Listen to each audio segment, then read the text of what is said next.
Novel وہی راہ مقدر تھی جس کی رائٹر ہے آسیہ رئیس خان۔ یہ اس کی تیسری ایپیسوڈ ہے۔ گھر پہنچنے تک بخار خاصا تیز ہو گیا تھا۔ نشاط نے اس کی نانا کے باوجود اسے خوابگاہ میں گھر کے اکلوتے پلنگ پر سونے کو کہا۔ کل چھٹی کرو، ابھی سب کو فون کرو کہ کل نہیں آؤ گی۔ اسے کھانا کھلانے اور دوا دینے کے بعد کمرے سے جاتے ہوئے انہوں نے اسے تاکید کی، لیکن وہ چادر منہ تک کھینچ کر سو گئی۔ جانے کی اس پہر اس کی آنکھ کھلی، نیند پوری ہو گئی تھی اور بخار بھی نہیں تھا۔ وہ اٹھ کر بیٹھ گئی۔ بچے فرش پر بستر بچھا کے سوئے تھے۔ نشاط وہاں نہیں تھی۔ وہ باہر آئی تو وہ صوفے پر سو رہی تھی۔ اس نے جھک کے انہیں جگایا۔ امی اٹھیں، اندر بیڈ پر سو جائیں۔ تم کیوں اٹھ گئی؟ آرام کرو۔ انہوں نے آنکھ کھولی۔ میں ٹھیک ہوں اب، آپ یہاں بے آرام رہیں گے، اندر جائیں، مجھے عادت ہے۔ وہ ٹھیک ہی کہہ رہی تھی۔ نشاط اٹھ گئی اور اسے بے موقع اچانک یاد آیا، بہت دن سے عشرت آنٹی نہیں آئی ہیں، وہ ٹھیک تو ہیں؟ اب یہ اس کی بیماری کا اثر تھا کچھ اور کہ اسے یکایک ان کی خیریت کا خیال آیا تھا۔ تمہیں بتایا تو تھا، وہ بریرا کے پاس دبئی گئی ہیں، اس کا کوئی آپریشن ہے۔ اچھا، آپ سو جائیں۔ انہوں نے ہتھیلی کی پشت اس کی پیشانی پر رکھ کے حرارت کا اندازہ لگایا۔ بخار تو اتر گیا لیکن تم جاگنا مت، آرام کرو۔ وہ اندر چلی گئی۔ اس نے صوفے پر بیٹھ کے فون دیکھا۔ تسنیم کوثر کا پیغام تھا کہ کل وہ مسٹر کاشفی کے یہاں نہ جائے، وہ نہیں ہے۔ اس نے اسی وقت انہیں اور دوسری جگہ بھی اپنی طبیعت خرابی کی وجہ سے کل کی چھٹی کا پیغام بھیج دیا تھا تاکہ وہ صبح ہی دیکھ لیں اور انتظار نہ کریں۔ اگلے دن صبح پھر ہلکا بخار آ گیا۔ اس نے شکر ادا کیا اس نے چھٹی کر لی تھی۔ دوا لینے اور سارا دن سونے کے بعد شام تک وہ پھر سنبھل گئی۔ اسکول سے آنے کے کچھ دیر بعد دانیال خوشی خوشی کراٹے کلاس کو چلا گیا۔ مائرہ بھی ہفتہ اور اتوار کو مصوری کی کلاس میں جانے لگی تھی۔ انہیں خوش دیکھ کر اس کے اندر سکون اترتا جا رہا تھا۔ شام ہوئی تو نشاط مائرہ کو لے کر قریبی پارک چلی گئی۔ یہ ان دونوں کا معمول تھا۔ اس نے بھی بستر سے نکل کر نہانے کے بعد کپڑے بدلے، نماز پڑھی اور گیلے بال یوں ہی کھلے چھوڑ کر چائے لے کر صوفے پر بیٹھی تھی کہ اطلاعی گھنٹی بجی۔ جلدی آ گئے؟ اس نے نشاط اور مائرہ کی امید میں یوں ہی دروازہ کھولا، لیکن سامنے بلال تھا۔ اس نے دائیں شانے پر جھول رہا دوپٹہ اٹھا کے دوسری طرف پھیلایا۔ نہ کسی نے سلام کیا نہ بات، وہ ایک طرف ہو گئی۔ بلال اندر آیا اور اسے خاموشی کا احساس ہوا۔ وہ اس کی طرف پلٹا جو کھلا دروازہ تھامے کھڑی تھی۔ امی مارو کو لے کر پارک گئی ہیں، میں فون کرتی ہوں انہیں۔ وہ تپائی پر کپ کے ساتھ رکھا فون اٹھانے جا رہی تھی کہ اس نے روکا۔ رہنے دو۔ اس نے ہاتھ آگے بڑھایا جس میں 2-3 کاغذی تھیلیاں تھیں۔ اس نے لے لی۔ میں پارک سے انہیں لے آتا ہوں۔ وہ باہر نکل گیا۔ اسے یہاں کا پارک بھی پتہ ہے۔ اس نے دروازہ بند کیا اور تھیلیوں میں جھانکا۔ وہ بچوں کی پسند کے برگر، فرائز اور کوکیز تھیں۔ نشاط نے اسے کھانے کے لیے روک لیا تھا۔ اس دن انہوں نے اسے کھانا بھی بنانے نہ دیا۔ وہ بیڈ روم میں قید تھی۔ بچوں اور بلال کا ہال پر قبضہ تھا۔ یہ دن تو آنا ہی تھا، بلال نے خود سوچا۔ وہ چند لمحے بت بنی نوحہ کو دیکھتا رہا، پھر اپنے کمرے میں چلا گیا۔ یکایک ٹانگوں نے کھڑے ہونے سے انکار کیا تو اس نے آگے جھک کے کھانے کے میز کے ساتھ رکھی کرسی کا سہارا لیا۔ اس کا دل ڈوبتا جا رہا تھا۔ عجیب کیفیت ہو گئی تھی۔ کرسی پہ بیٹھ کے اس نے دونوں ہاتھوں میں سر تھاما۔ کیا اسے پتا تھا یہ میں ہوں؟ یا اسے آج علم ہوا ہے؟ یکایک نئے خیال پر وہ چونکی۔ وہ ابھی آ کے مجھ سے کہے کہ نکل جاؤ میرے گھر سے تو، لیکن اس نے تو کچھ نہیں کہا۔ آنکھیں رگڑ کے آگے بڑھی۔ ہال خالی تھا۔ اس کے جوتے شو کیبنٹ میں تھے۔ پٹ کھول کے جوتے نکال کر پہنے اور پھر دروازہ کھول کے باہر جانے اتنا وقت تو لگنا ہی تھا۔ وہ تیر کی طرح دروازے کے قریب جوتے کی الماری تک آئی، جوتے پہنے اور بعجلت دروازہ کھول کے باہر نکل گئی۔ پیچھے دروازہ آواز سے بند ہوا تھا۔ دروازے کی آواز پر پلنگ پر بیٹھے بلال نے گہرا سانس لیا۔ ٹرین میں بیٹھتے ہی اس کی سوچیں ترتیب وار ہونے لگیں، ورنہ سارا راستہ ذہن میں عجیب افراتفری کا عالم تھا۔ میں تسنیم باجی سے پوچھوں گی کہ انہوں نے میرا مکمل نام بتایا تھا یا نہیں، جیسے میں کاشفی سے سمجھ نہیں پائی، ہو سکتا ہے وہ بھی نہ سمجھ پایا ہو۔ کیا یہ بھی اتفاق تھا کہ ملے بنا مجھے رکھ لیا؟ اور کیا آج مجھے دیر نہ ہوتی تو ہم ملتے ہی نہ؟ اور وہ سارے اسٹکی نوٹس؟ اس نے آنسو چھپانے کے لیے دونوں ہاتھوں سے چہرہ ڈھانپ لیا۔ اسے پتا تھا یہ میں ہوں۔ اس نے چہرہ رگڑتے ہوئے ہاتھ ہٹائے۔ پہلے دن کے اسٹکی نوٹس کے تحریروں کو بلال کی نظروں اور تیوروں سے لکھا دیکھا اور اسے یقین ہو گیا۔ تو تم ڈیزرو کرتی ہو یہ، ہاں؟ اس نے سر ٹکا کے باہر ٹرین کے ساتھ دوڑتی پٹریوں پر نظر جما دی۔ کبھی کبھی کچھ دیر کے لیے خود کو بے حس بنا لینا اپنے ساتھ سب سے بڑی بھلائی ہوتی ہے۔ اس نے اپنے دکھ پہ روتے ہوئے کئی راتیں گزاری تھی، لیکن ان سب کا آج کی شب سے کوئی مقابلہ نہ تھا۔ ان سب پر کبھی صبر آ ہی جانا تھا، آ ہی گیا تھا، مگر اس وقت اپنے گزرے کل کے چنندہ حصے کو اپنے اور کسی کی یادداشت سے ہدف کرنے کی خواہش جتنی شدید تھی، اتنا ہی گہرا بے بسی کا احساس بھی تھا۔ اگلے دن چاہ کر بھی اس نے تسنیم کوثر سے کچھ نہیں پوچھا۔ ان کے یہاں سے کام ختم کرنے کے بعد وہ ٹیوشن کے لیے گئی۔ اس کے بعد معمول کی طرح اس نے اسٹیشن پہنچتے ہی آنے والی پہلی ٹرین نہیں پکڑی تھی، بلکہ وہ پلیٹ فارم کے آخر میں جا کے بینچ پر بیٹھ گئی۔ اس نے بیگ سے فون اور اپنی چھوٹی ڈائری نکال کے حساب جوڑا۔ اس تنخواہ سے گھر میں بڑی آسانیاں آ گئی تھی، سب سے زیادہ مائرہ اور دانیال کے لیے۔ کچھ دیر وہ ڈائری میں آڑی ترچھی لکیریں کھینچتی رہی، پھر فیصلہ کر کے اٹھ گئی۔ اسے امید تھی کہ تسنیم کوثر کہیں اور پکانے کے لیے یا ٹیوشن کے لیے اس کی سفارش ضرور کر دیں گی۔ اس نے پہلی بار کانٹیکٹس کے سرچ بار میں فون نمبر ڈھونڈنے کے لیے اس کا نام لکھا۔ تم جلدی آ سکتے ہو، بات کرنی ہے۔ اس نے نیچے اپنا نام لکھا، نہ پہلے تعارف کروایا۔ وہ نیچے نام لکھنے ہی جا رہی تھی کہ ادھر سے جواب آ گیا، اوکے۔ ایک عجیب سی کیفیت اس پر طاری ہونے لگی، جسے جھٹکنے کے لیے وہ کھڑی ہو گئی۔ اسے یوں لگ رہا تھا جیسے وہ اپنی مرضی سے جلتے شعلوں پر چلنے کے لیے جا رہی ہے۔ پہلی بار وہ اس کیفیت سے دو چار ہوئی تھی کہ جس سے بچنے کی شدید خواہش تھی، اس کا سامنا کر کے اسے ختم کرنے کی بھی اتنی ہی جلدی تھی۔ گھر پہنچ کے اس نے پہلے روز کی طرح صفائی کی اور پھر کھانا بنانے لگی۔ اس کا ذہن مسلسل آنے والے لمحوں کا تصور پیش کر رہا تھا جسے وہ جھٹک رہی تھی۔ ذرا دیر میں جو ہونا تھا ہو جائے گا، وہ پہلے سے سوچ کر کیوں بے حال ہو۔ ویسے بھی مجھے بس اتنا کہنا ہے کہ میں اب نہیں آؤں گی۔ کام ختم کر کے وہ باورچی خانے میں ہی کرسی پر بیٹھ گئی، اس کا انتظار کرنے لگی۔ ایک نئے ادراک پر تلخ سی مسکراہٹ نے اس کے لبوں کو چھوا کہ وہ گھر کی کام والی ماسی کی طرح سوچنے لگی تھی، جسے بیٹھنے اور انتظار کرنے کی اجازت باورچی خانے تک محدود ہوتی ہے۔ اپنی بڑھتی بے چینی سے گھبرا کر وہ اٹھ کے ٹہلنے لگی۔ جانے کتنا وقت گزرا جب دروازہ کھلنے کی آواز آئی اور اس نے جھٹ کرسی سنبھال لی۔ کچھ دیر بعد بلال اندر آیا اور اس کے سامنے والی کرسی پر بیٹھ گیا۔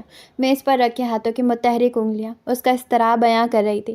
وہ اس کے بولنے کی منتظر تھی، لیکن جب بلال کی آواز نہیں ابھری تو اس نے سر اٹھا کے دیکھا۔ وہ سینے پہ ہاتھ باندھے گویا اس کے بولنے کا منتظر تھا۔ ہاں، میں نے ہی بات کرنے بلایا تھا، اس نے سوچا اور ہاتھ گود میں رکھ کے گلا صاف کیا۔ میں کل سے نہیں آؤں گی۔ اگر تم چاہتے ہو نئے میڈ ملنے تک کام کروں تو بھی پرابلم نہیں۔ اوکے، یہی کہنا تھا۔ اس کے انداز کا دوسرا مطلب تھا۔ یہ بات اسی میسج میں بھی لکھی جا سکتی تھی۔ نہیں، اور اسے لگا کمرے کی دیواریں دونوں جانب سے اس کے قریب آ رہی ہیں۔ اپنے پچھلے رویے کے لیے میں دل سے شرمندہ ہوں، ریئلی ویری سوری۔ اس سے پہلے کہ دیواریں اسے ختم کرتی اس نے کہہ دیا۔ بلال ہنسنے لگا۔ اس نے بیگ اٹھانے کے لیے ہاتھ بڑھایا ہی تھا کہ بلال کی ہنسی پھر تھم گئی۔ اس کی ہنسی کی کڑواہٹ اور اذیت سے کمرہ یوں بھرا کہ دیواریں پھر دور ہو کر اسے گھورنے لگی۔ اتنا آسان سمجھا تھا تم نے؟ اس کے اندر بھی کوئی طنز کرا تھا۔ بلال نے کرسی کی پشت کا سہارا چھوڑا اور ایک دوسرے میں دھسے ہاتھ میز پر رکھے آگے ہوا۔ سوری، ریئلی سوری، اور تمہارا ضمیر مطمئن؟ یہ اتنا آسان اور معمولی ہے تمہارے لیے؟ وہ غصہ ضبط کر رہا تھا۔ اس کے ان 3 لفظوں نے اسے جھنجھوڑ دیا۔ وہ اس کے پیغام کے بعد سے خود سے یہ کہتا رہا کہ اسے نوحہ سے کچھ نہیں کہنا۔ اسے اندازہ تھا وہ کام چھوڑنے کی بات کرے گی اور اس کا ارادہ کوئی بات کیے بنا مان جانے کا تھا، لیکن اس پل اس کے ماضی کا ہر جملہ، ہر نظر، ہر تیر اس کے سامنے آن کھڑا ہوا تھا۔ اس کے زخم تڑپ اٹھے تھے۔ اس کی سوری نے اندر کوئی بھانبڑ سلگا دیا تھا۔ اچھا ہوتا اگر وہ کام چھوڑنے کی بات کر کے چلی جاتی، سوری نہ کرتی۔ تمہارا رویہ وہ تھا جس نے مجھے مجرموں، ظالموں اور برائیوں سے بھری دنیا میں صرف تم سے نفرت پر مجبور کیا۔ اس کا لہجہ، چہرہ، آنکھیں، سب نے مل کر اس کی نفرت کا شدت کا احساس کرانے میں کوئی کسر نہیں چھوڑی۔ نوحہ کا دل سکڑنے لگا۔ اس پر نئے سرے سے اپنے رویے کی بدصورتی منکشف ہوئی تھی۔ تم اپنے ہر اس جملے، طنز اور تمسخر کے بدلے ایک سوری کہہ کر بری الزامہ ہو سکتی ہو جس نے میری روح کو روندا، میری عزت نفس کو بارہا کچلا، ایک کبھی نہ منمل ہونے والا ناسور دیا۔ وہ اسے دیکھ رہی تھی۔ کس بات کا زام تھا تمہیں؟ کیا سمجھ رکھا تھا تم نے مجھے اور امی کو؟ وہ جواب کے لیے رکا۔ اسے واقعی اس سے جواب چاہیے تھا۔ ہم کیوں تمہاری ہر آواز پر حاضر ہونے کے پابند تھے؟ ہماری زندگی، ہمارے کام کیوں تم سے کم اہم تھے؟ بتاؤ نوحہ، تم نے ہمارے لیے کبھی کچھ نہیں کیا تھا، پھر کیوں تمہیں لگتا تھا کہ ہم تمہارے ٹکڑوں پر، تمہارے خیرات صدقات پر پڑنے والے ہیں؟ تمہارے والد مدد کرتے تھے اور اس وجہ سے تم نے خود کو یہ حق تجویز کر لیا تھا کہ ہمیں بے وقت ہونے کا احساس دلاؤ۔ کسی کے دیے گئے احتیاط پر کوئی پل رہا ہو تو اسے پلنے والی کی اوقات دکھانے کے لیے گالی کے طور پر کیوں استعمال کیا جاتا ہے؟ یہ تو اس انسان کی وجہ سے دینے والے کو نیکی کا موقع مل رہا ہے۔ کرنے والا اجر کے لیے کرتا ہے یا اسے وہ دونوں طریقے سے استعمال کرتا ہے کہ اللہ کو خوش کر دے اور اسے کمتر کو بھی دبا دیا۔ اب اس پر میری ہر آواز پر لبیک کہنا اور میری غلامی کرنا فرض ہے۔ دونوں طرح سے ون ون۔ اس کے لہجے کی کاٹ اسے واقعی کاٹ رہی تھی۔ چاچا نے کبھی بدلے میں کچھ نہیں چاہا، لیکن تم بتاؤ، تمہارے نزدیک وہ نیکی تھی، فرض کی ادائیگی، یا لیے جانے والے کاموں کی پیشگی، معاوضہ؟ اچانک نوحا نے شکر ادا کیا اس کے پاپا نے اس کا وہ روپ نہیں دیکھا تھا، نہ بلال کے زخم دیکھے۔ اس اذیت میں یہ احساس تسلی کی ہلکی تھپکی تھا کہ وہ اس کا بدصورت رویہ اور اس کے نتائج دیکھنے دنیا میں نہیں تھے۔ وہ ایک گہرے دکھ، شرمندگی اور افسوس سے بچ گئے تھے۔ تمہیں کبھی خیال نہیں آیا کہ اس طرح تم اپنے پاپا کی نیکیوں کو برباد کرنے کی کوشش کر رہی ہو؟ یہ ان کی اچھائی تھی کہ جو ہمہ وقت حاضر تھے۔ وہ تمہارا ڈر، غلبہ یا احسان نہیں تھا۔ گھر میں کسی کو ملازم رکھتے ہیں تو اسے اجرت دیتے ہیں، اس کی عزت نفس سلامت رہتی ہے، لیکن یہ جو طریقہ ہے کہ فرض یا نیکی کے بدلے کسی کو یہ باور کروایا جائے کہ وہ غلام ہے، اس پر خدمت عین واجب ہے، اس سے سب کچھ چھین لیتا ہے۔ نوحا وہ مضبوط تھا، بہت بہادر، لیکن نوحا کے رویے نے اسے بارہا اور بار بار توڑا تھا۔ وہ رو رہی تھی۔ تم مجھ سے دور ہی رہتے، کیوں واپس آئے؟ اس نے بمشکل کہا۔ اسے احساس ہو رہا تھا اس کا ہونا ہی بلال کے لیے اذیت تھا، اور اس سارے وقت میں وہ کس آزمائش سے گزرا ہوگا۔ میں آسان فراموش نہیں ہوں، بلال نے اس کی بات قطع کی۔ میں نے یہ سب اپنے لیے کیا ہے تاکہ روز محشر مجھے چچا سے آنکھ نہ چرانا پڑے۔ میں تمہاری وجہ سے چچا کے احسان فراموش نہیں کر سکتا۔ جتنی مجھے چچا سے محبت ہے، ان کا خیال ہے، جتنا میں خود کو ان کا مکروہ سمجھتا ہوں، اتنی ہی مجھے تم سے نفرت ہے۔ آئی ہیٹ یو نوحا۔ نوحا نے سر اونچا کر کے اسے دیکھا۔ اس کے سرخ آنکھوں میں اتنا سب سن کر بھی وہ کرب نہیں اترا تھا جو اس کے 3 لفظوں سے ٹھہر گیا۔ بلال نے دل کھولا بھی تو کس کے آگے؟ اس کی سیاہ بڑی سی آنکھوں میں اتری سرخیاں دیکھتے ہوئے اس نے ایک گہرا سانس لے کر کرسی سے پشت ٹکائی اور خود کو ڈھیلا چھوڑ دیا۔ اس کے اندر جمع برسوں کا لاوا بہہ نکلا تھا۔ اس نے نئے سرے سے امڑے ریلے کو روکنے چھپانے کے لیے چہرہ ڈھانپ لیا۔ بلال یکا یک اٹھ کے ہال میں چلا گیا۔ اس کا رونا کم نہیں ہو رہا تھا۔ وہ ذرا دیر بعد واپس آیا۔ اس کے دائیں جانب ٹیشو باکس رکھا اور پیچھے سے گلاس میں پانی بھر کے بائیں جانب رکھ کے واپس کرسی پر بیٹھ گیا۔ اس نے کہا کچھ نہیں تھا۔ نوحا نے کئی ٹیشو کھینچ کے ناک پر رکھ لیے۔ دیر ہو گئی ہے، تمہیں چھوڑ دیتا ہوں۔ کچھ دیر بعد وہ پھر کرسی سے اٹھ گیا۔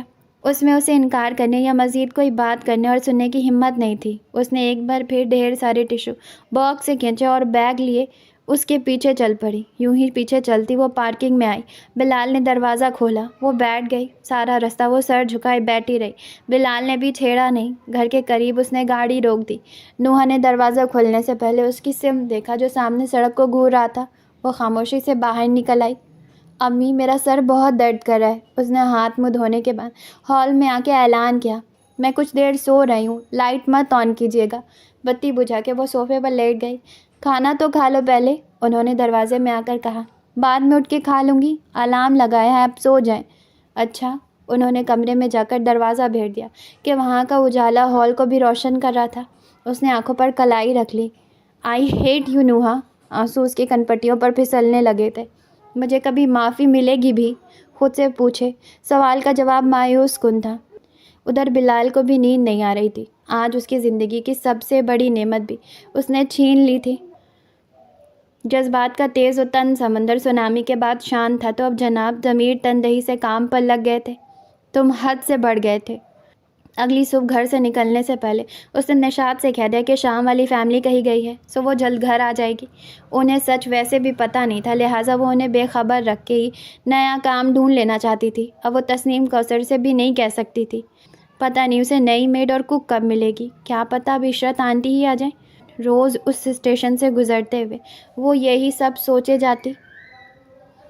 چند دن بعد تسنیم کے گھر سے ایک نئی راہ مل گئی۔ کچھ دن پہلے انہوں نے کس کی دعوت کی تھی، جس کے لیے اس کے بنائے اسپرنگ رول، چکن چیز رول اور کنافہ انہیں بے حد پسند آیا۔ انہوں نے پوچھا تھا کہ کیا وہ انہیں یہ چیز فریز کرنے کے لیے بنا کے دے سکتی ہے، ساتھ ہی انہیں کنافہ بھی چاہیے تھا۔ میں یہ بھی تو کر سکتی ہوں، انہیں ہاں کہتے ہوئے اس نے پہلی بار سوچا۔ میں شروعات سے ہی یہ کر سکتی تھی، اس قدر خوار ہونے کی کیا ضرورت تھی؟ پکانا ہی تو میرا واحد ٹیلنٹ ہے۔ لیکن پھر عقل ٹھکانے کیسے آتی؟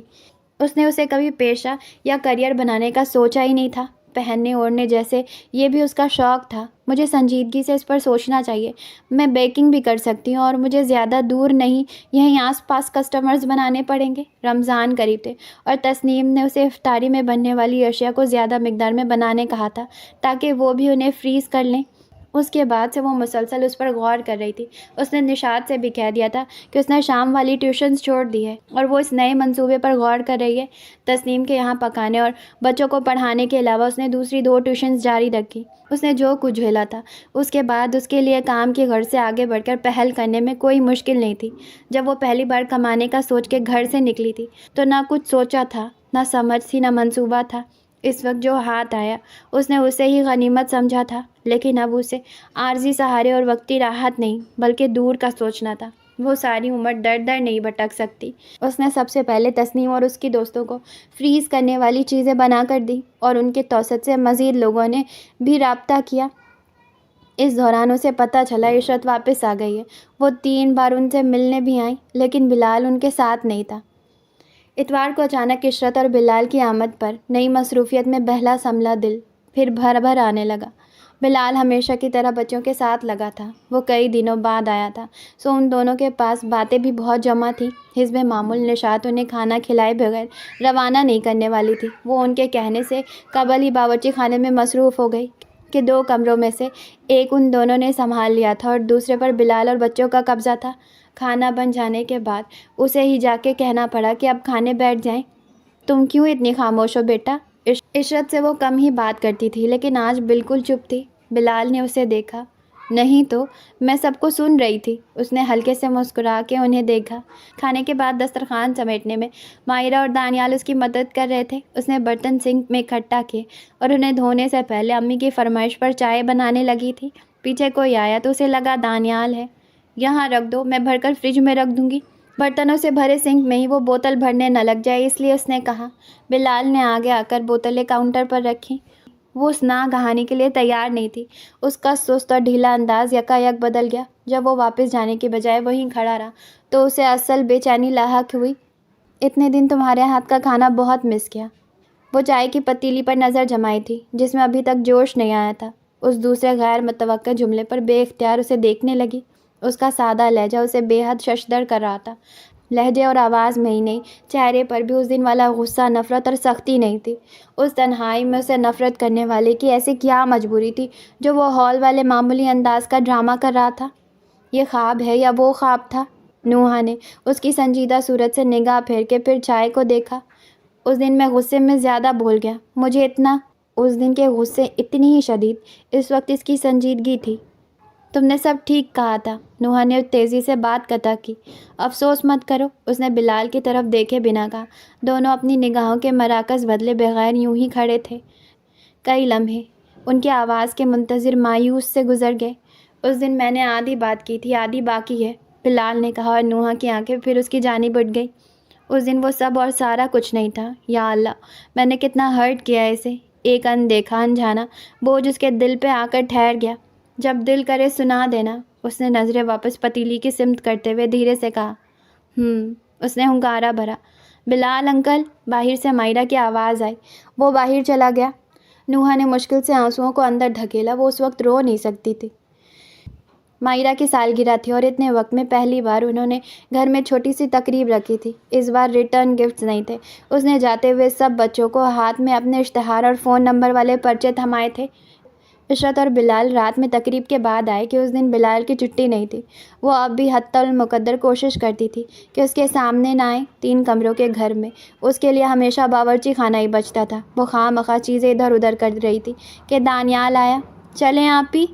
کہاں؟ بلال انکل سب کو آئس کریم کھلانے لے جا رہے ہیں۔ تم جاؤ بیٹا، میں بہت تھک گئی ہوں۔ اس نے ہاتھ سے اس کے بال سنوارے۔ نشاط اور عشرت کے کہنے پر بھی اس نے تھکن کا کہہ کر منع کر دیا۔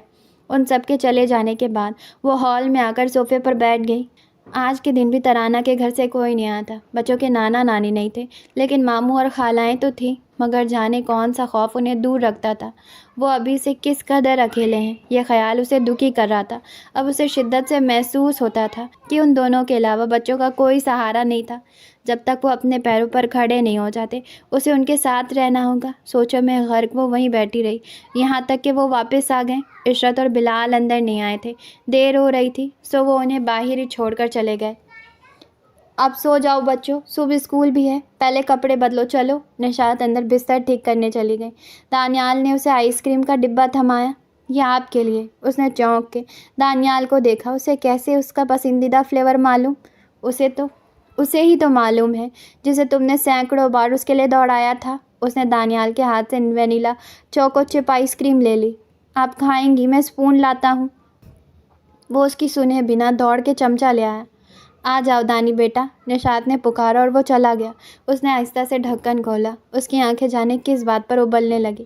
عرصے بعد آئس کریم دیکھ کر، اپنا پسندیدہ فلیور یاد رہ جانے پر یا یاد رہ جانے کی وجہ پر، وہ تاریک کمرے میں روتے ہوئے آئس کریم کھا رہی تھی جس کا ذائقہ اس سے پہلے کبھی نمکین نہ تھا۔ ایک اور حیرت انگیز بات یہ ہوئی کہ اس کی ممانی کی بہن اپنے بیٹے کے لیے اس کا رشتہ لے آئیں۔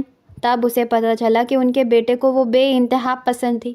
وہ بیٹے کے پسند اپنانے کو تیار تھی، لیکن اس شرط پر کہ ان کا بیٹا دانیال اور مائرہ کی کوئی ذمہ داری نہیں اٹھائے گا۔ انہیں بہو کے میکے کا کوئی جھنجھٹ نہیں پالنا تھا۔ لڑکا صورت شکل میں اس کا ہم پلا تھا، اچھی نوکری تھی، گھرانہ بھی معقول۔ نشاط کو ان کی شرائط کوئی بری یا غلط نہیں لگ رہی تھی۔ جب بچوں کے سگے خالہ ماموں کے خون سفید ہو گئے تو وہ اجنبی تھے۔ وہ دانیال اور مائرہ کی خاطر اس کا مستقبل داؤ پر نہیں لگا سکتی تھی۔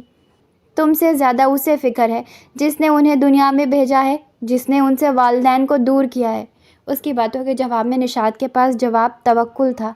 مجھے نہیں کرنی امی ابھی شادی، پلیز انہیں انکار کر دیں اور کچھ سال اس بارے میں سوچے بھی نہیں۔ وہ جو پورے جوش اور پکے ارادے سے اپنے کام کو بڑھانے پھیلانے پر کمر بستہ تھی، اس درمیان شادی کا ذکر اسے کڑوا بادام لگا۔ اس نے اپنا فیصلہ سنا دیا، لیکن نشاط کو اب اس کی شادی کی فکر لاحق ہو گئی تھی۔ انہوں نے سب سے قابل اعتبار عشرت سے مدد مانگی کہ وہ بچوں کو قبول کرے نہ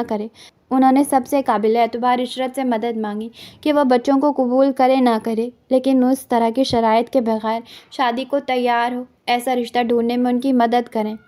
کیا؟ اس نے نہ صرف سنا تھا بلکہ لفظ و لفظ اسے ان کی بات سمجھ بھی آ گئی تھی۔ پھر بھی اس نے پوچھا، بریرہ کے سسرال سے ہے؟ تم بھی ملے ہو اس سے؟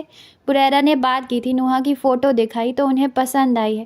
آج جنید اسے دیکھنے آ رہا ہے، تم بھی ساتھ چلنا، وہ 4 بجے تک آئے گا یہاں۔ انہوں نے اس کے آگے چائے کا کپ رکھا۔ اس کی بھی آج ہی چھٹی ہوتی ہے اور نوحہ کی بھی۔ وہ خاموشی سے ناشتہ کرتا رہا۔ 4 بجے جنید آیا تو ساتھ اس کی امی بھی تھیں۔ اسے ان سب کو نوحہ کے گھر لے جانا تھا۔ وہاں دانیال اور مائرہ اسے گھیر کے بیٹھ گئے تھے۔ ذرا دیر کی رسمی سی بات کے بعد جنید کی امی نے نوحہ کا پوچھا اور نشاط نے مائرہ سے کہ جاؤ آپی کو بلاؤ۔ السلام علیکم۔ وہ چائے کی ٹرے لیے اندر آئے۔ ماں کی ہدایت اور تنبیہ پر اس نے آج ہلکا سا میک اپ کیا تھا۔ سب کو چائے دینے کے بعد آخر میں الگ تھلگ بیٹھنے بلال کی طرف کپ بڑھایا۔ تھینکس۔ بلال نے اسے دیکھا، زیبائش کے اہتمام کے ساتھ جھکی نظریں۔ اس نے بلال کی طرف نہیں دیکھا۔ یہاں آؤ بیٹھو۔ جنید کی امی نے اسے اپنے پاس بیٹھنے کی دعوت دی اور وہ جا کے ان کے بازو میں بیٹھ گئی۔ اس کی امی اور عشرت ہی باتیں کر رہی تھی۔ جنید لڑکی دیکھنے آیا تھا اور پوری ایمانداری سے وہی کر رہا تھا۔ اس کے انہماک اور مستقل مزاجی کا عالم یہ تھا کہ بلال کے متوجہ کرنے پر بھی وہ ہوں ہاں سے آگے کچھ کہہ کر وقت ضائع نہیں کرنا چاہتا تھا۔ جب وہ واپسی کے لیے اٹھے تو نشاط نے ان دونوں کو روکنا چاہا، لیکن عشرت نے مہمانوں کے ساتھ واپس ہونا زیادہ مناسب سمجھا۔ کیسی لگی بیٹے نوحہ؟ عشرت کو ہی ورڈکٹ کی جلدی تھی۔ ماشاء اللہ بڑی پیاری ہے، میرا تو دل آ گیا۔ دوسری امی بھی بے صبری تھی۔ جنید اپنی رائے کے بعد انہوں نے پیچھے سے نشست پر ہاتھ رکھتے ہوئے آگے بیٹھے بیٹے کو دیکھا۔ بلال نے بھی اچٹتی نظر اس پر ڈالی جو مسکرا رہا تھا۔ مجھے بھی پسند آئی ہے۔ اس نے مڑ کے ماں کو دیکھا۔ شکر ہے۔ وہ اطمینان سے پیچھے ہوئی۔ اتنی لڑکیاں دکھا دکھا کے اب تو میں تھک گئی تھی عشرت۔ بریرہ کو شکریہ کہنا میری طرف سے، میں بھی فون کروں گی اسے۔ اور ہاں، بلال ایک دم ساری دنیا سے بیزار ہو گیا۔ کپڑے بدلنے سے پہلے وہ کتنی دیر گمسم سی آئینے کے سامنے بیٹھی رہی۔ اس کی نشاط کے ساتھ گرما گرم بحث ہوئی تھی جب انہوں نے ایک نئے رشتے کا بتایا۔ امی میں نے کہا نا مجھے شادی نہیں کرنی، کیوں اپنا اور دوسروں کا وقت برباد کر رہی ہیں؟ اسے غصہ آ گیا تھا۔ میں ایسی جگہ ہی تمہاری شادی کروں گی جو تمہیں ہمارے اور خود اپنے لیے کچھ کرنے سے روکے نا۔ ایک کام کے لیے دوسرے ضروری کام کو رد کرنا بیوقوفی ہوتی ہے بیٹا۔ اس نے پھر بھی سختی سے انہیں روک دیا، لیکن ان کی کوشش جاری تھی۔ وہ انہیں فون پر اسی سلسلے میں جانے کس سے باتیں کرتے دیکھ رہی تھی۔ اکثر رات کو اٹھ کے ہال میں ٹہلنے لگتی۔ انہوں نے سوچا تھا اس قسم کا لڑکا اور خاندان ڈھونڈنا مشکل نہیں ہوگا، لیکن جب لوگوں کی باتیں سنی تو اندازہ ہوا کہ یہ کس قدر مشکل ہے۔ اب انہیں یہ ناممکن لگنے لگا تھا۔ یہ تصور کہ کسی ایسے ہی شرط والے کے ساتھ بیٹی بیانی ہوگی یا گھر بٹھا کے رکھنی ہوگی ان کی نیند اڑا گیا تھا۔ جنید کی آمد کی خبر دیتے ہوئے انہوں نے بڑے احسان سے اسے سمجھایا تھا، بیٹا اچھے لوگ اس دنیا میں کم ہیں، اور اگر اللہ کے حکم سے کوئی ہمیں مل جائے تو اس کی ناقدری نہیں کرنی چاہیے۔ میرے سکون اور تسلی کے لیے تم پہلے مل تو لو، بعد کی پھر دیکھیں گے۔ اور اتنے دنوں سے انہیں مزمل اور مایوس دیکھنے کے بعد آج وہ آس میں گھری ماں کو انکار نہ کر سکی تھی۔ آپ بہت کیوٹ لگ رہی ہیں، پہلے کی طرح۔ مائرہ نے آ کے اس کے گال پر بوسہ دیا تو وہ چونکی۔ اچھا، وہ ہنس دی۔ اب آپ ایسے ریڈی کیوں نہیں ہوتی؟ اس کے معصوم سوال پر اس نے ایک بار خود کو شیشے میں دیکھا۔ وقت ہی نہیں رہتا گڑیا، اور نہ دل کرتا ہے، اس نے سنجیدگی سے کہا، اور فوراً احساس ہوا کہ یہ اس سے کرنے والی بات نہیں تھی۔ نانی نے پیسٹریز بچائی یا سب چٹ کر لیے؟ اس نے بات بدلی۔ ہم آپ کا ویٹ کر رہے ہیں، میں بلانے آئی تھی، ساتھ کھائیں گے چلے؟ اس نے نوحہ کا ہاتھ پکڑ کے اٹھایا۔ چلو۔ وہ کپڑے بدلنا بات پہ ڈال کے اٹھ گئے۔ انہیں تم پسند آئی ہو؟ وہ رات کو نشاط کو دوا دینے گئی تو انہوں نے مسکرا کے کہا۔ اچھا۔ اس نے دوا ان کے ہتھیلی پر رکھ کر انہیں پانی کا گلاس پکڑایا۔ تم خوش نہیں ہو؟ تمہیں پسند نہیں آیا جنید؟ امی، ان حالات میں شادی، اور آپ تینوں؟ اللہ پر بھروسہ رکھو بیٹا، وہ کسی کو تنہا نہیں چھوڑتا۔ ہر بات کا صحیح وقت ہوتا ہے، یہ وقت تمہاری شادی کا ہے۔ پھر جنید اور اس کی ماں سے عشرت نے کھل کے تمام باتیں کی ہیں۔ انہوں نے گولی حلق میں رکھ کے پانی کی 2 گھونٹ لی اور گلاس اسے واپس تھمایا۔ اس نے ان کے دونوں جانب سوئے دانیال اور مائرہ پر چادر ٹھیک سے ڈالی اور باہر آ گئی۔ صوفے پر تکیہ رکھا اور بتی بجھا کے لیٹ گئی۔ I hate you نوحہ۔ اس نے آنکھیں موند لی۔ چند آنسو کن پٹی پر لڑک گئے۔ پہلے وہ ناقدری تھی اور اب قدرت اسے بے قدر کر کے قدر کی اہمیت سمجھا رہی تھی۔ لیکن تم؟ اس کی بات کے جواب میں ان کا رد عمل وہی تھا جس کی اس نے توقع کی تھی۔ وہ پرانی بات تھی۔ اس نے پرفیوم کی شیشی واپس رکھتے ہوئے کہا۔ اچھی طرح سوچ لو بیٹا، یہ نہ ہو بعد میں یہ فیصلہ جلد بازی لگے۔ اس نے سب خود تک رکھا تھا، لیکن وہ ماں تھی، الف سے یا تک نہ صحیح، لیکن انہیں اس کی ناپسندیدگی کا اندازہ تھا۔ پیاری امی، آپ کا بیٹا سوچ سمجھ کے ہی فیصلے کرتا ہے، یقین رکھیں یہ جلد بازی یا غلطی نہیں۔ عشرت نے نشاط سے تو کہا۔ ان پر شادی مرگ طاری ہو گئی اور وہ چند پل کے لیے گونگی ہو گئی۔ یہ آپ سے آنٹی نے کہا ہے؟ اس نے بے یقینی سے ماں کو دیکھا۔ ہاں بیٹا، یہ تو میری ساری دعاؤں کا ثمر ہے، اس سے بڑھ کے مجھے اور کیا چاہیے؟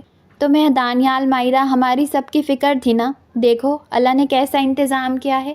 جانے کتنے عرصے بعد اس نے ماں کے انگ انگ سے ایسے حقیقی خوشی پھوٹتے محسوس کی تھی۔ ان کا چہرہ، آنکھیں سب کھل اٹھے تھے۔ دنیا میں عشرت اور بلال جیسے لوگ آٹے میں نمک کے برابر ہیں۔ یہاں اکثریت ان کی ہے جو دینے والوں کے پیچھے پڑ جاتے ہیں، جھوٹی سچی کہانیاں سنا کے ہمیشہ ہاتھ پھیلائے آ جاتے ہیں اور پھر پلٹ کر اسی وقت دیکھتے ہیں جب پھر پیسے کی ضرورت ہو۔ مگر عشرت اور بلال نے کبھی ایسا نہیں کیا۔ انہوں نے تمہارے پاپا کے بعد بھی ہمیں عزت دی ہے، مان دیا، اور سب سے بڑھ کر جب ہمارے پاس دینے کو کچھ نہیں تھا تب ساتھ دیا۔ آج وہ ہوتے تو بلال اور تمہارے رشتے پر سب سے زیادہ خوش ہوتے۔ بلال سے اچھا بر میں تمہارے لیے نہیں ڈھونڈ سکتی بیٹا۔ اس کے بعد اس میں حوصلہ نہیں تھا کہ وہ ان سے یہ خوشی چھین لیتی، لیکن جب رات صوفے پر لیٹی تو اس کے وہ 3 لفظ اسے بے چین کر دیتے۔ تذ و ذب میں کئی دن گزر گئے۔ ابھی نشاط کے آگے سر جھکا دینے کے باوجود وہ اندھیرے میں صوفے پر بڑی دیر سے فون ہاتھ میں لیے بیٹھی تھی۔ آخر ہمت کر کے ٹائپ کرنا شروع کیا۔ اگر تم پر آنٹی اور امی کا پریشر ہے تو میں امی کو منع کر دیتی ہوں۔ اس نے سلام اور تمہید کے بغیر ہی مدعا بیان کیا۔ بڑا جلدی خیال آیا۔ بلال مسکرایا تھا۔ مجھ پر کسی کا پریشر نہیں ہے، اس نے لکھا۔ پڑھنے کے بعد نوحہ کی سمجھ میں نہیں آیا کہ کیا کہے، یا اسے پوچھ ہی لے کہ تمہیں تو مجھ سے نفرت ہے پھر۔ کتنی ہی دیر اس کی انگلیاں کی بورڈ پر حروف کو چھوئے بنا بے قرار سے متحرک رہی، لیکن وہ کچھ نہ لکھ سکی۔ بلال اس کے اگلے پیغام کو منتظر تھا، لیکن اس نے فون بند کر کے رکھ دیا۔ ابھی مجھ سے نفرت پر پاپا کی محبت حاوی ہے شاید، اس نے سوچا اور آنکھیں بند کی تو آج اس کے 3 لفظوں کے بجائے آنکھوں اور خیالوں میں ابا تھے، اور ابا کے ساتھ ان کا چہیتا بلال تھا۔ رمضان بہت مصروف گزرے تھے۔ عید کے دوسرے دن ان دونوں کا نکاح تھا۔ سب سے زیادہ خوش دانیال اور مائرہ تھے۔ نئے کپڑے پہنے سارے گھر میں چہک رہے تھے۔ نشاط کے اصرار کے باوجود اس نے اپنی کسی سہیلی کو نہیں بلایا تھا۔ چاچا اور ماموں کے علاوہ کوئی رشتہ دار بھی نہیں تھا۔ نشاط نے مدعو سب کو کیا تھا، لیکن ولیمے میں آج چاچا، ماموں، ارشد، نشاط اور بلال کے علاوہ اس کے دوست موجود تھے۔ بیٹا کچھ میک اپ ہی کر لیتی۔ جب کھانے کے بعد وہ ارشد اور بلال کے ساتھ رخصت ہونے لگی تو اس کا کاجل اور لپسٹک بھی مٹ گئے تھے۔ امی، وہاں جا کر چینج کروں گی، تب کر لوں گی، گرمی کتنی ہے۔ انہوں نے اس کا جوڑا بھی الگ بنوایا تھا جو اس نے گرمی کا بہانہ بنا کے وہاں جا کے پہنوں گی کہہ کر انہیں مطمئن کر دیا تھا۔ ماں کے گلے لگ کر وہ بہت روئی تھی، جبکہ نشاط نے ہمت کر کے خود کو سنبھالا ہوا تھا۔ ارشد پیچھے بیٹھی تھی اور وہ اس کے ساتھ آگے۔ اس عمارت میں وہ جانے کتنی بار آئی تھی، لیکن اس دفعہ اس کی حیثیت بدلی ہوئی تھی۔ ارشد سو گئی تھی اور ان دونوں نے خاموشی سے سفر طے کیا۔ امی، آپ بہت تھک گئی ہیں، سو جائیں۔ گھر میں آتے ہی اس نے کہا۔ بیٹا ایسے کیسے؟ میری بہو یہاں کوئی غیر یا اجنبی نہیں ہے، فارمیلٹی میں نہ پڑیں، ہماری فکر چھوڑ کے آرام کریں، اس نے بڑی محبت اور نرمی سے کہا۔ ارشد نے اسے دیکھا۔ ہاں آنٹی، آپ آرام کریں۔ ہاں آنٹی، آپ آرام کریں۔ وہ اپنی گھبراہٹ چھپا کے مسکرائی۔ آئیں۔ وہ انہیں تھام کے ان کے کمرے کی طرف بڑھا۔ میں دوائی دیتا ہوں، دوپہر کی ٹیبلٹ بھی مس کی ہے آپ نے آج، تم بھی جاؤ کمرے میں۔ انہوں نے چند قدم اٹھانے کے بعد رک کے اسے دیکھا۔ اس نے بلال کی سمت دیکھنے کی کوشش کی، لیکن آنکھیں ادھر ٹھہرنے سے انکاری ہو گئیں تو وہ اس کے کمرے کی طرف چل پڑی۔ کمرہ اس کے لیے نیا نہیں تھا، نہ وہاں کچھ بدلا تھا، وہی پلنگ تھا جس پر وہ دونوں جہاں سے غافل ہو کے پرسکون سوئی تھی۔ اس نے آگے آتے ہوئے فرش پر رکھے قد آدم آئینے کو دیکھا جو اسے اس کمرے کی سب سے خوبصورت چیز لگتا تھا۔ اپنے عکس کو دیکھ کر اسے حیرانی ہوئی تھی۔ نیا خیال آیا کہ کب سوچا تھا ایسی دلہن بنوں گی۔ وہ فیشن، میک اپ، کپڑے، جوتوں کی دلدادہ نوحہ بچی ہی نہیں تھی تو اس کی خواہشوں اور توقعات کی حسرتیں کیسی؟ بلال نے اسے متوجہ کرنے کو گلا صاف کیا تو وہ چونک کے مڑی۔ چائے، کافی، کچھ چاہیے؟ اس نے وہیں دروازے کے قریب سے موقع و محل کے لحاظ سے عجیب سا سوال داغا۔ نہیں، اس نے دھیرے سے کہہ کر سر جھکایا ہی تھا کہ یاد آیا تو فوراً اسے دیکھنے لگی۔ تمہیں چاہیے؟ میں بناتی ہوں۔ وہ اس کے پاس سے گزر کے جانے لگی تھی کہ بلال نے اس کا بازو کوہنی کے قریب گرفت میں لے کے روکا۔ جانے اس کی ہتھیلی میں واقعی اتنی تپش تھی یا وہ بہت سرد جو اسے آگ کی لپٹے سے محسوس ہوئی۔ وہ اس کے لیے تیار نہیں تھی۔ مجھے بھی نہیں چاہیے۔ اس نے بازو ہلکے سے کھینچ کر اسے اپنے سامنے کیا، پھر فکرہ مکمل کیا۔ چائے، کافی؟ اس کا کریم اور سنہری نفیس سے کام کا جوڑا، آنسوؤں سے دھلا گلابی چہرہ، بڑی بڑی سیاہ آنکھوں میں مٹا مٹا کاجل اور مٹی سے لپسٹک، بلال کے لیے ساری کائنات کا حسن مجسم سامنے موجود تھا۔ کیا سوچ رہی ہو؟ بالآخر بلال نے خاموشی کے تالاب میں پہلا پتھر اچھالا۔ تم نے مجھ سے شادی کیوں کی؟ جو بات اسے پریشان کی تھی زبان پر آ ہی گئی۔ تم نے کیوں کی؟ اس نے وہی سوال نوحہ سے پوچھا۔ میرا جواب تمہیں اچھا نہیں لگے گا، اس نے ایمانداری سے کہا۔ تمہیں میرے اچھا برا لگنے کی پرواہ ہے؟ اس کے جملے میں طنز نہیں تھا، پھر بھی دھیمے اور ملائم لہجے میں کہی بات اس کے دل میں اس بری طرح کھبی کہ زخم اس کی نگاہوں سے چھلک گیا۔ بلال کو غلطی کا احساس ہوا۔ بخدا یہ طنز نہیں، تمہارے سوال کا جواب ہے۔ اس کی آنکھوں میں الجھن لہرائی۔ ہم سب کی زندگی میں کوئی واقعہ، حادثہ، کوئی شخص، کوئی ملاقات، کوئی انہونی کچھ تو ایسا ضرور ہوتا ہے جسے مرکز بنا کے ہم زندگی کو اس سے پہلے اور اس کے بعد میں تقسیم کر سکتے ہیں۔ تمہارا میرے پاس اس گھر میں آنا وہ حادثہ تھا، وہ کسی خیال کے زیر اثر ٹھہر گیا۔ تم نے جواب نہیں دیا۔ تم نے کیوں کی مجھ سے شادی؟ امی اتنی فکر مند تھی، پھر اس رشتے پر بہت خوش، میں انکار نہیں کر سکتی تھی۔ اسے بلال کی گرفت کا پورا احساس تھا۔ لیکن تم نے مجھ سے پوچھا تھا اگر مجھ پر پریشر ہے تو تم انکار کر دو گی، اس نے یاد دلایا۔ مجھے لگ رہا تھا تم امی اور آنٹی کو نہ نہیں کہہ پا رہے، اس لیے تم چاچی کو انکار نہیں کر سکتی تھی، لیکن میرے پریشر میں ہونے پر منع کر دیتی۔ وہ ہلکے سے مسکرایا۔ وہ چپ رہی۔ میں نے اس سے پہلے کی زندگی تم سے نفرت کرتے گزاری تھی اور اب باقیہ زندگی تم سے محبت کرتے گزاروں گا۔ اس نے ایسا کرنے کی خواہش کا اظہار نہیں کیا، بلکہ ایسا کرنے کی یقین دہانی کرائی تھی۔ تمہاری نفرت برحق تھی، اس کی تلافی کی ضرورت نہیں۔ اس کی آواز رک گئی۔ نفرت کبھی برحق نہیں ہوتی نوحہ، یہ بھی چوائس ہوتی ہے۔ میں تمہیں تمہاری باتوں کو نظر انداز بھی کر سکتا تھا، انہیں کوئی اہمیت نہ دیتا، ان کے لیے خود کو پتھر بھی کر سکتا تھا، تمہارا معاملہ اللہ کے سپرد کر کے خود کو الگ کر سکتا تھا، اور اس نے بازو چھوڑ کر اپنی گرم ہتھیلیاں اس کے سرد رخساروں پر رکھی۔ محبت تلافی نہیں ہوتی، محبت محبت کے علاوہ اور کچھ نہیں ہوتی۔ تم سے محبت میرا ارادہ تھا، نہ انتخاب، لیکن یہ ازل سے میری زندگی کا سچ تھی، ہونی تھی، تم سے ہی ہونی تھی۔ انہی لمحات میں ہونی تھی، ہو گئی۔ اس نے مسکرا کے سر کو خفیف سی جنبش دی۔ بلال کو اس سے محبت چند لفظوں کی ترتیب سے اس جملے کا وجود میں آنا ہی معجزہ تھا۔ جذبات کا ایسا زبردست ریل آیا کہ وہ آواز سے رونے لگی۔ نوحہ! وہ گھبرا گیا۔ نوحہ، امی سو بھی گئی ہوں گی تو تمہاری آواز سن کے ادھر آ جائیں گی۔ اس نے سنا ہی نہیں اور روتے ہوئے اس کا سر بلال کے سینے پر ٹک گیا۔ نوحہ! بلال نے اس کے گرد اپنا بازو پھیلایا اور سسکیاں دب سی گئی۔ اسے اس وقت کسی کا خیال تھا نہ پرواہ، لیکن بلال کو دوسرے کمرے میں موجود ماں کا خیال تھا، سو وہ ایک بازو سے اسے سنبھالے احتیاط سے پیچھے دروازے کی طرف جھکا، دوسرے ہاتھ سے دروازے کے پٹ بن کے اور پھر دوسرے بازو سے ہلکا مکمل کیا۔ نوحہ کی آواز مزید دب گئی، لیکن گریے کی شدت وہی تھی۔ تم نے کہا تھا۔ جب رونا بند ہوا اس نے بلال کی سرگوشی سنی۔ باقی آدھی بات جب دل کرے سنا دینا۔ وہ آہستگی سے دور ہوئی۔ یہیں کھڑے کھڑے سنو گی، لمبی بات ہے، بلال نے پہلے ہی خبردار کیا۔ وہ اپنی بے اختیاری پر خجل سی چہرہ صاف کرتے ہوئے اس بات میں سر ہلا گئی۔ میں نے جانتے بوجھتے تمہارے لیے مسز تسنیم کو ہاں کی تھی، اور اس دن نوٹس لکھتے ہوئے میرا غصہ چاہتا تھا تم بھی وہی محسوس کرو جو کبھی میں نے کیا تھا۔ مجھے تم سے وہ میرا کام تھا، اور کام تو کام ہوتا ہے۔ اس نے بات مکمل نہیں ہونے دی۔ لیکن میں نے وہ سب تم سے کام کی طرح کام کے لیے نہیں کہا تھا، میرا مقصد کچھ اور تھا۔ انسان بے صبرا ہوتا ہے، وہ معاملات حشر پر اس وقت چھوڑتا ہے جب خود کو بے بس محسوس کرے۔ ذرا سا اختیار، ذرا سی طاقت ملتے ہی معاملات اپنے ہاتھ میں لینے میں دیر نہیں کرتا۔ مجھے اس کا ہمیشہ افسوس رہے گا۔ تم سے معافی؟ تم نے کبھی ایسا کچھ نہیں کیا جس کے لیے مجھے تمہیں معاف کرنا پڑے؟ اس نے ہمت کر کے بلال کی آنکھوں میں دیکھا۔ میں زندگی میں کسی سے اتنا متاثر نہیں ہوا جتنا تم نے متاثر کیا ہے۔ کچھ پل اسے یوں ہی نہارنے کے بعد اس نے کہا تو نوحہ حیران رہ گئی۔ میں نے بہت اسٹرگل کی ہے اور خود کو اکثر شاباشی بھی دیتا رہا ہوں کہ بلال تم باہمت انسان ہو، لیکن تمہارے مقابل میں ایسا نہ کہو۔ اس نے بات قطع کی۔ میں کبھی تمہاری برابری نہیں کر سکتی۔ اس نے پھر آنکھیں جھکا لی۔ متفق؟ وہ مسکرایا۔ تم نے خود کو مجھ سے زیادہ باہمت ثابت کیا ہے۔ میں جیسا ہوں ویسا ہمیشہ سے تھا۔ مجھے اپنے خیالات، اصول، طرز زندگی، آسائش، دوست، شوق، مقاصد کچھ بھی نہ بدلنے پڑے، نہ چھوڑنے پڑے۔ میں نے ابا کے علاوہ کھویا کچھ نہیں تھا، جبکہ تم نے سب گنوانے کے بعد خود کو ثابت کیا ہے۔ تمہارا اسٹرگل اس لیے بھی مجھ سے بڑی ہے کہ تم نے اپنے لیے نہیں دوسروں کے لیے خود کو بدلا ہے۔ اپنی زندگی سنوارنے کے لیے تو سب کو ہی ہاتھ پیر مارنے پڑتے ہیں، مگر دوسروں کی خاطر اپنی نفی کرنا آسان نہیں ہوتا۔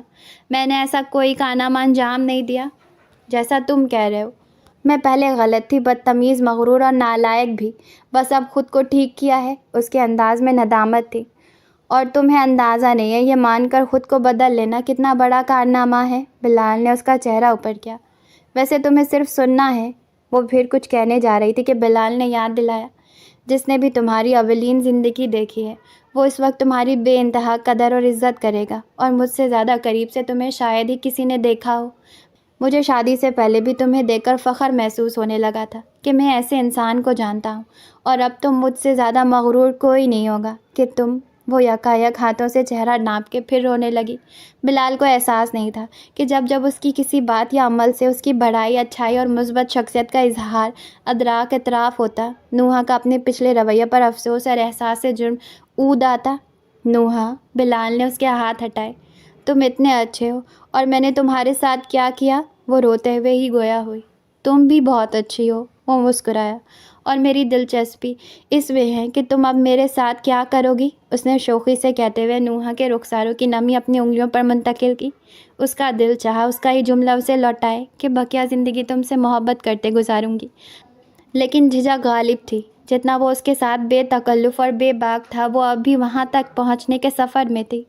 میں نہیں سوچتا، اور تم بھی پرانی باتوں کو تھپکیاں دے کر گہری نیند سلا دو۔ ہمیں آج ابھی کو جینا ہے اور آنے والے کل کو سوچنا ہے۔ نوحہ کو شادی شدہ زندگی کے اولین شب ہی احساس ہو رہا تھا کہ اس کے ساتھ رہتے ہوئے اپنا ماضی کا رویہ بھولنا آسان نہیں ہوگا۔ اس کا ہونا بھی تو بلال کے لیے ٹارچر تھا، اور وہ بلا سوچے سمجھے پوچھ بیٹھی، میرے ساتھ کیسے رہو گے؟ مجھے دیکھ کر تمہیں میری زہریلی باتیں یاد نہیں آئیں گی؟ بلال اس کے سوال پر ٹھٹکا۔ تمہارے ساتھ میرا ماضی اسی وقت تک تکلیف دہ تھا جب تک مجھے آنے والے کل اور آج میں تمہارے ساتھ کی خواہش نہیں تھی۔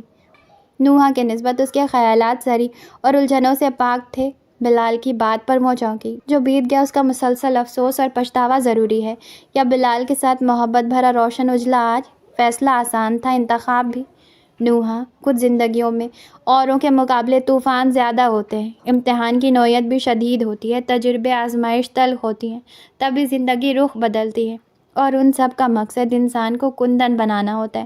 اگر وہ درست فیصلہ کرے، لڑکھڑائے، گرے، سنبھلے، اٹھے اور پھر کھڑا ہو جائے تو وہ کامیاب ہے، اور کامیابی کے بعد جشن ہوتا ہے، خوشیاں ہوتی ہیں۔ راستہ اور سفر جتنا کٹھن ہوگا، جشن اتنا شاندار ہونا چاہیے۔ اتنی مشکلوں کے بعد ہم دونوں ایک طویل اور شاندار جشن کے حقدار ہیں، اس لیے پچھلی اذیتیں ہم اس شب کی دوسری جانب اپنے ساتھ نہیں لے جائیں گے۔ وہ اور ان کا ذکر ہماری زندگی میں بس آج کی رات تک تھا، وہ کچھ دیر کے لیے رکا۔ ویسے آج بھی یہ ذکر نہیں ہونا چاہیے تھا۔ بلال نے اس کے ہاتھ اپنے ہاتھوں میں لیے۔ نیا آغاز مبارک، اس نے ذرا سا جھک کے نوحہ کے پیشانی پر بوسہ دیا۔ اپنے چھوٹے سے باورچی خانے سے شروع کیا، اس کا کام پھل پھول گیا تھا۔ وہ ابھی اس قدر مستحکم تھی کہ اپنے جیسے 2-3 افراد کو ملازم رکھا ہوا تھا۔ مزید آگے بڑھنے کے لیے اس کا حوصلہ بڑھانے والے لوگ اس کے پاس تھے، جن سے انہیں توقعات تھی اور امیدیں تھیں۔ انہوں نے اسے صرف مایوسی اور دکھ دیا تھا، لیکن وہ انہیں یاد کر کے کڑتی نہیں تھی، بلکہ وہ شگفتہ اور تسنیم کوثر جیسے مہربانوں کو ہمیشہ یاد رکھتی تھی۔ اس کی کوشش تھی وہ بھی تاریکی اور ناامیدی میں بھٹک رہی کسی نوحہ کے لیے شگفتہ اور تسنیم بنے۔ مسلسل تحریک کے لیے کوئی اور بھی تو ہمہ وقت اس کے ساتھ تھا۔ نشاط اور بچے بھی ان کے قریب آ گئے تھے۔ ان کا نیا اسکول پہلے سے بہتر تھا، اور وہ اب بے انتہا مصروف، خوش اور مطمئن بزنس وومن تھی۔